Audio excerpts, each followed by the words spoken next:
ఏదైతే అదానీ మీద కేసుల దగ్గర నుంచి ట్రంప్ మీద కేసుల దాకా ఇట్లాంటి కథలన్నీ నడిపించింది బైడెన్. డైరెక్ట్గా బైడెన్కి అంత బుర్ర పనిచేయట్లేదు చాలా రోజుల నుండి. పేరుకి బైడెన్ అధ్యక్ష స్థానంలో ఉంటే కథ నడిపిస్తోందంతా Soros team, deep state team.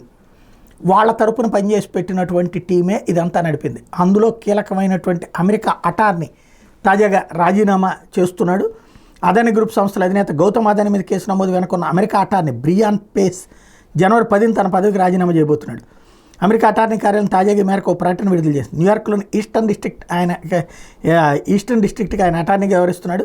53 ఏళ్ల బ్రియాన్ పీస్ 2021 అమెరికా అధ్యక్షుడు జో బైడెన్ ఆయన్ని న్యూయార్క్ ఈస్టర్న్ డిస్ట్రిక్ట్ అటార్నీగా నియమించాడు. భారతదేశంలో వివిధ రాష్ట్రాల్లో ప్రభుత్వ శాఖ కాంట్రాక్టులు పొందేందుకు లంచాలు ఇవ్వడానికి అమెరికాలోని పెట్టుబడిదారులని నిధుల్ని అదాని గుట్టుచప్పుడు కాకుండా మళ్లించారంటూ ఏడాది నవంబర్లో బ్రియాన్ పీస్ కార్యాలయం అభియోగాలు మోపింది. బ్లాక్మెయిల్ చేయడం, డబ్బులు వసూలు చేయడం, లేదంటే డీప్ స్టేట్ వాళ్ళ ఆలోచనలకు అనుగుణంగా కథలు నడిపినటువంటి వాడికి చెక్ పెట్టారన్నమాట.